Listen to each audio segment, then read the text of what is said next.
L'Alliance de tous les savoirs, une émission de l'Alliance israélite universelle, présentée par Ariel Danan et Sandra Jérusalemi sur Judaïk FM. Bonjour, bienvenue dans cet épisode de l'Alliance de tous les savoirs, l'émission d'actualité de l'Alliance israélite universelle. Nous sommes dans des conditions un peu particulières, chers auditeurs, puisque vous entendez en ce dimanche matin une émission que nous sommes en fait en train d'enregistrer mercredi avec quelques jours de décalage. Et nous ne sommes évidemment pas en studio, mais chacun chez nous pour respecter les règles de confinement. J'espère simplement, je commence par vous souhaiter à toutes et à tous une excellente santé en ces moments un peu difficiles et que nous espérons voir finir le plus rapidement possible. Alors, comme pour chaque émission, je suis en compagnie de Sandra Jérusalemi, qui est la coordinatrice de l'enseignement supérieur à l'Alliance israélite universelle. Bonjour Sandra. Bonjour Ariel. Et nous avons le plaisir de recevoir le rabbin Michael Azoulay, rabbin de la communauté de Neuilly. Nous vous sommes extrêmement reconnaissants d'avoir accepté cette invitation un peu particulière. Je sais par ailleurs que vous êtes très actif pour donner des cours en virtuel et cette émission que nous réalisons de manière un peu particulière va en être également l'occasion puisque dans la deuxième partie de l'émission, nous évoquerons avec vous les questions halachiques et ce que nous pouvons faire en cette période de confinement par rapport à la fermeture des synagogues, à la préparation de la fête de Pessah, toutes questions qui évidemment nous préoccupent en ces jours. Mais d'abord, nous allons commencer avec Sandra par rappeler que vous avez fait cours récemment dans le cadre du programme du SNEJ, Sandra. Oui, tout à fait. Alors, donc, ce programme du SNEJ pour les jeunes adultes, qui est un programme d'études juives régulier, annuel, et Monsieur le rabbin Azoulay, vous aviez accepté donc l'invitation à donner un cycle de cours d'études talmudiques. Et c'était un cours placé sous le signe, sous le thème de éthique du judaïsme, à l'image de votre livre publié récemment. Et nous avons réussi à avoir 2 séances avant que la situation ne change et que l'on soit obligé de rester chez soi. Et donc, nous avons eu 2 séances sur d'où parle-t-on de procréation médicalement assistée à partir du Talmud. Donc, nous avons étudié ensemble ce texte. Et puis, nous avons également parlé d'euthanasie. Alors, ces thèmes, déjà, pour commencer, c'est des thèmes, je pense, que vous étudiez régulièrement, donc depuis un moment. Et quel a été l'écho et la différence, en tout cas, comment c'est de l'étudier cette fois-ci avec des étudiants du SNEJ qui, pour beaucoup, étudient, approcher un texte du Talmud pour la première fois? Oui, exactement. En fait, j'ai trouvé un public très intéressant et très intéressé. Il y avait vraiment une vraie interaction au niveau du public sur des sujets qui n'étaient pas forcément évidents. Donc l'idée, c'était de traiter le début de la vie et la fin de la vie, vous l'avez compris, et surtout d'initier un petit peu en fait les étudiants à la méthode talmudique et notamment au fait que le Talmud peut s'intéresser à des questions qui peuvent paraître totalement théoriques à une époque et qui ensuite bien longtemps après peuvent s'avérer d'une utilité pratique pour des sujets des sujets qui touchent à notre société. Alors, justement, il y a eu donc énormément de questions, énormément d'échanges avec ces enseignants. Certains découvraient, étaient vraiment surpris, voire choqués par ce qu'ils apprenaient, confrontés aussi au raisonnement talmudique. Et quel a été votre retour, vous, sur ces échanges? Qu'est-ce que vous en avez pensé?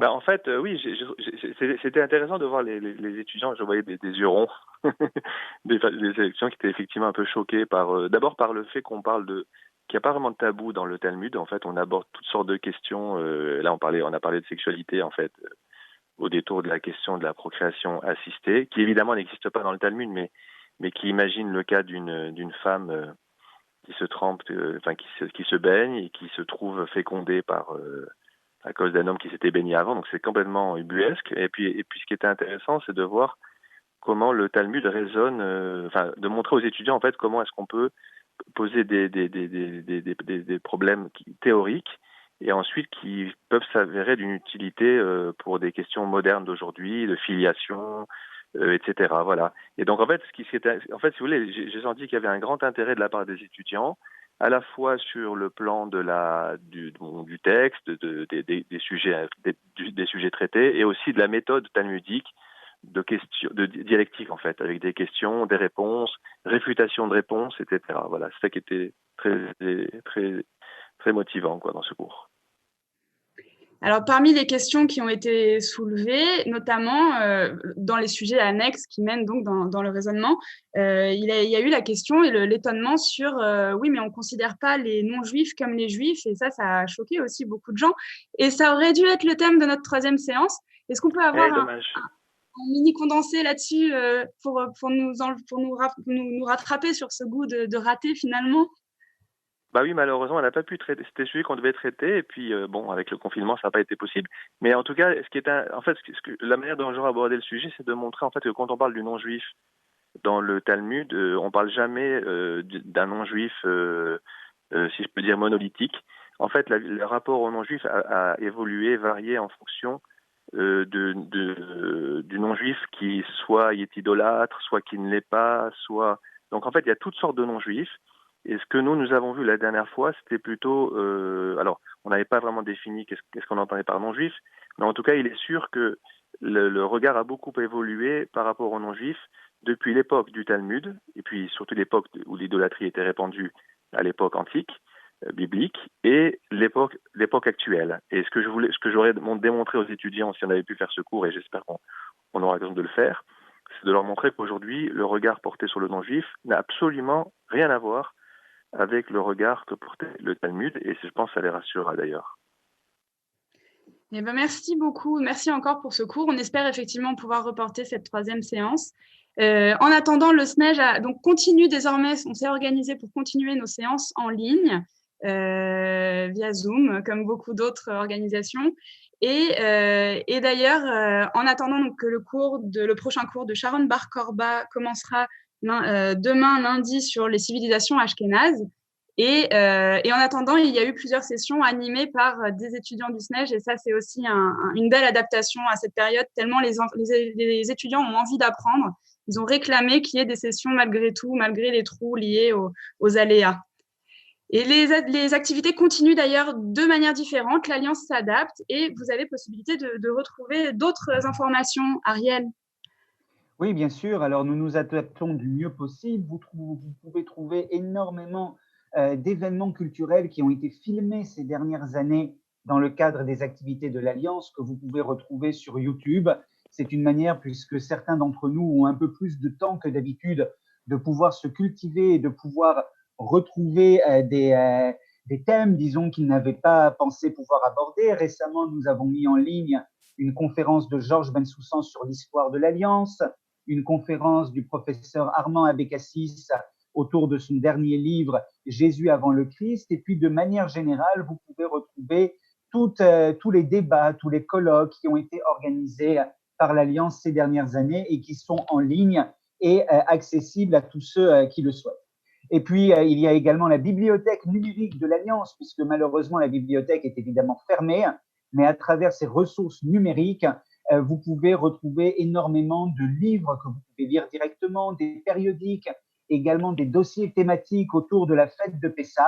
Il y a énormément de choses disponibles sur la bibliothèque numérique de l'Alliance. Il suffit de taper cela sur Google et vous aurez énormément de résultats. Et puis, le dernier point, le plus important, parce que l'Alliance est avant tout un réseau scolaire, eh bien, comme toutes les écoles en France, nous nous sommes adaptés au confinement et du mieux possible, nous aidons nos enfants dans nos différentes écoles à continuer à travailler depuis la maison par des programmes pédagogiques, évidemment pour les matières générales, également bien sûr pour les matières juives où nos professeurs ont développé beaucoup de petits cours en utilisant les méthodes les plus modernes, les méthodes à distance. Nous savons que ce n'est pas facile d'étudier ainsi, ni pour les enfants, ni pour les parents, ni même pour les professeurs, mais nous sommes sûrs que c'est une nouvelle manière d'étudier qui se développe, qui donne des résultats. Et en attendant que la situation s'améliore, cela permet évidemment aux enfants de continuer leurs apprentissages, ce qui est évidemment nécessaire. Voilà, donc c'est la fin de cette première partie. Nous allons nous retrouver dans quelques secondes pour une deuxième partie consacrée aux défis actuels pour la religion juive avec le rabbin Michael Azoulay qui nous fait le plaisir d'être notre invité aujourd'hui. À tout de suite. Bonjour à tous, bienvenue dans cette deuxième partie de l'émission L'Alliance des Savoirs, une émission de l'Alliance israélite universelle. Nous sommes toujours en compagnie donc avec mon partenaire Ariel Danan, toujours dans des conditions d'enregistrement en confinement. Nous sommes chacun chez nous et chacun chez soi également avec nous le rabbin Michael Azoulay, rabbin de la communauté de Neuilly, qui est avec nous pour cette émission spéciale et justement, nous avons de la chance donc de pouvoir discuter avec vous de toute cette actualité halachique dans les conditions de confinement mondial liées donc à la propagation, pour éviter la propagation du virus. C'est une situation qui a été reconnue comme vraiment d'urgence, enfin très particulière par les halachistes, par les rabbins de notre génération. Et beaucoup d'adaptations halachiques sont de plus en plus publiées, notamment la dernière en date. Alors déjà, avant ça, ça fait plusieurs semaines que les communautés s'adaptent et des minyanim virtuels sont créés, sont organisés, où des hommes, 10 hommes se réunissent à huis clos en respectant les règles sanitaires, donc de sécurité sanitaire. C'est une première chose pour que les gens puissent suivre ces minyanes et pouvoir continuer à prier. Et puis, en dernière date, hier, un grand rabbin, des rabbinim israéliens séfarades ont publié un psak halacha, une autorisation halachique pour utiliser Zoom pendant la fête de Pessah, à certaines conditions, pour éviter l'isolement des personnes âgées. Voilà, c'est complètement nouveau, inattendu. Monsieur le rabbin Azoulay, est-ce que vous pouvez nous en dire un peu plus sur ça et nous commenter un petit peu le contexte dans lequel la décision a dû être prise? Ouais, d'abord, il faut rappeler que dans le judaïsme, la santé est un impératif, la préservation de la vie est un impératif essentiel qui prime sur tout le reste. Donc, je voudrais vraiment dire à toutes les personnes qui nous écoutent qu'il ne faut pas se sentir coupable de ne pas aller prier dans les synagogues actuellement, parce qu'encore une fois, la vie passe avant tout, et dans la Bible, il est dit que la Torah, il est dit que préserver sa santé constitue un commandement. C'est carrément un commandement, c'est pas seulement une obligation morale, c'est une obligation religieuse de faire attention à soi et de faire attention aux autres. Voilà. Il faut aussi rappeler que prier seul est possible. Et beaucoup de gens imaginent qu'on ne peut prier qu'à la synagogue ou en communauté, c'est faux. Il faut rappeler que la prière, c'est d'abord un mouvement vers soi, individuel. Même quand on est ensemble, doit prier personnellement. Donc voilà, là aussi c'est important de rappeler qu'on peut pratiquement faire toutes les prières chez soi. Pratiquement, il n'y a que les lectures de la Torah qui sont publiques, mais vous pouvez faire votre Amida, votre Shema Israël, donc toutes les prières pratiquement se font seules. Et effectivement, comme vous l'avez très bien dit, et par rapport à ce psak, cette décision des rabbins d'Afrique du Nord en Israël, un des grands problèmes qui va se poser avec Pessah, c'est le problème de l'isolement, et notamment des personnes âgées. Et moi, personnellement, j'ai lu le psak, je trouve que c'est vraiment une idée géniale. D'abord, ça témoigne d'une très grande humanité, de ce souci justement des anciens et de la tristesse qu'ils vont pouvoir ressentir, la détresse s'ils passent le Seder seul. Et ensuite, c'est très bien, les conditions sont très bien précisées, puisqu'il est dit clairement qu'on allume en fait Zoom, on le met en marche avant la fête. Donc il n'y a pas de transgression de la fête, puisqu'on ne touche pas à l'appareil pendant la fête. Et vraiment, c'est dans des conditions très strictes que ce psak a été édicté. Donc, à mon avis, il témoigne vraiment, et c'est ça le plus important, d'un vrai souci des personnes isolées, et de faire en sorte que cette fête qui est si joyeuse ne soit pas triste, trop triste, à cause du confinement. Alors justement, cette fête si joyeuse et qui est la fête de la liberté normalement, arrive dans des circonstances un peu particulières. Qu'est-ce que cela vous inspire justement que ce soit particulièrement cette fête de Pessah qui arrive à un moment où justement nous sommes tous enfermés chez nous au sein de cellules familiales réduites? Moi, vraiment, ça me fait penser au premier Pessah que les Hébreux ont passé en Égypte. Parce qu'il faut quand même rappeler que le premier Pessah passé en Égypte, c'est des Hébreux confinés dans leur maison qui ont peur d'être tués par la dernière plaie qui est la plaie des premiers-nés. Donc Pessah, il faut rappeler, Pessah, ça veut dire sauter, Passover en anglais. Dieu qui va sauter sur les maisons, qui va épargner les Hébreux et qui va tuer les premiers-nés égyptiens. Et en réalité, ce que nous vivons cette année, c'est comme ça en tout cas que je le ressens, c'est quelque part ce qu'ont vécu nos ancêtres lors du premier Pessah, puisque eux aussi étaient confinés chez eux, il n'était pas question de sortir, d'aller voir les autres, d'aller dans les maisons des autres, puisque chacun restait chez soi, se calfeutrait avec le sang badigeonné sur les poteaux, les linteaux des maisons, et on était dans l'inquiétude de cette mort qui rôdait dehors. Et vous voyez évidemment à quoi je pense par rapport à l'actualité. Donc vraiment, on est en plein dans une sorte d'actualité, sauf évidemment que là, c'est pas les Hébreux, les Juifs qui sont concernés, mais c'est l'ensemble de l'humanité. Est-ce que vous pouvez nous rappeler brièvement toutes les décisions qui ont été prises, notamment par le consistoire, justement sur cette période de confinement? Donc, on a parlé de l'impossibilité de se réunir dans les synagogues pour prier, mais vous nous avez bien précisé que nous pouvions prier chacun chez soi et que cela avait quasiment, voire tout à fait la même valeur.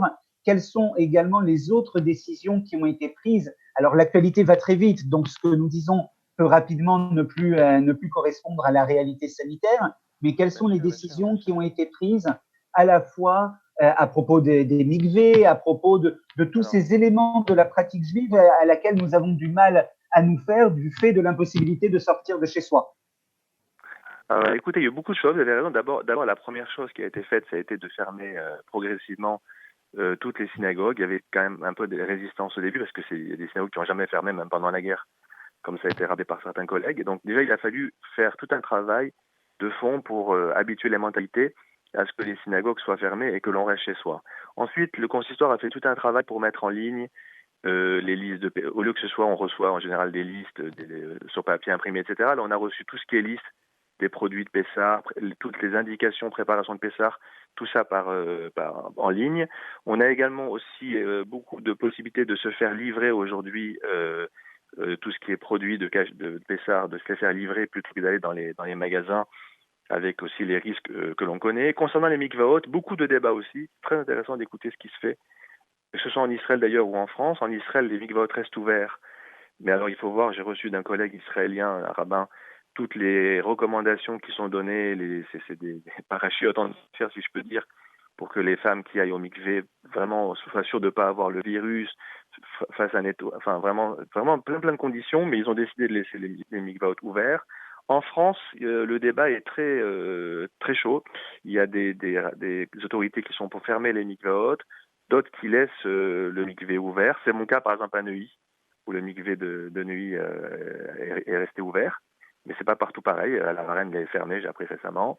Donc voilà, c'est un peu tous ces problèmes qui se posent aujourd'hui. Et c'est vrai qu'on touche ici à des domaines quand même fondamentaux de la vie juive, puisque le mikvé, c'est les liens conjugaux, etc. Donc c'est vrai qu'on vit une période extrêmement difficile. Mais encore une fois, l'impératif premier, c'est la préservation de la santé. Et donc c'est dans ce sens qu'on essaie d'aller actuellement. Par rapport à Pessah, certains vont passer le Pessah tout seul parce que confinement, parce que malade, parce que pour plein de raisons.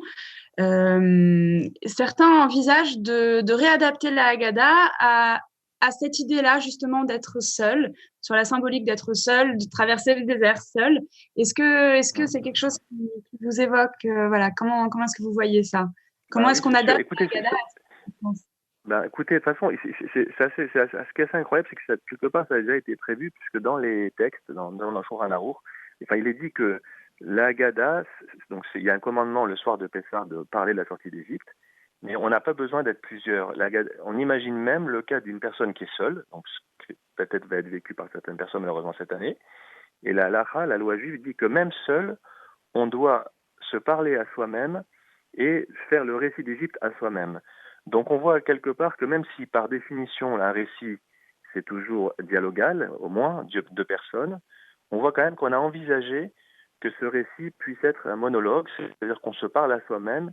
Alors évidemment c'est difficile, mais quelque part il y a ici une forme de retour sur soi, de retour à une vérité qui est personnelle, Voilà, alors c'est vrai que c'est difficile de vivre sans l'autre, et surtout en judaïsme, vraiment la communauté, la famille, c'est quelque chose d'essentiel.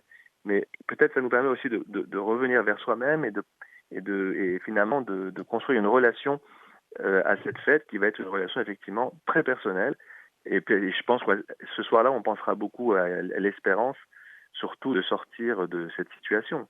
C'est-à-dire que on aura une grande hâte qu'après cette soirée de Pessah, eh bien, on puisse enfin tous se retrouver ensemble, et ce sera une grande joie que nous vivrons à ce moment-là.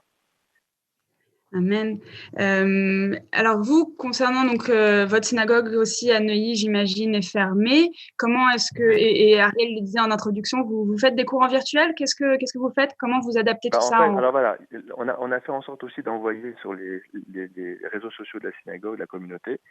J'envoie pas mal de cours en fait sur les lois de Pessah, sur différents sujets, aussi des messages que j'adresse pour encourager les gens. Vous voyez, par exemple, j'ai adressé un message aujourd'hui. Il y a un jeune qui a été institué, un demi-jeune en fait, jusqu'à Kratzot, qui vient d'Israël, et il a été demandé que dans le monde entier on fasse ce jeûne pour demander à Dieu de mettre fin à l'épidémie. Puis c'est veille de Rosh Chodesh du mois de Nissan, donc c'est certains jeûnes toutes les veilles de Néoménie, ça s'appelle Kippour Katan, un petit Kippour. Et donc l'idée, c'est à travers ces cours que les rabbins envoient sur les réseaux sociaux, voilà, de garder le contact, puisqu'il y a des messages qui sont adressés. Et en même temps, je parlais tout à l'heure de revenir vers soi et vers la connaissance de soi-même. C'est aussi une occasion, voilà, puisqu'on a du temps là, eh bien, d'étudier et de partager avec les personnes de notre famille.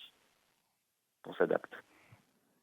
Merci beaucoup, Monsieur le rabbin Michael Azoulay, d'avoir été avec nous pour ce message à la fois de halakha et d'espérance. Chag Sameach, bonne fête de Pessah à vous, à votre communauté, à toutes les communautés à travers le monde. Et nous espérons vous retrouver très vite pour une émission dans des conditions normales et des enseignements qui auront retrouvé, que vous pourrez faire avec du public en face de vous. C'est ce que nous attendons évidemment tous pour les prochains temps. À très bientôt. Amen, au revoir. Amen. Au revoir, merci, au revoir.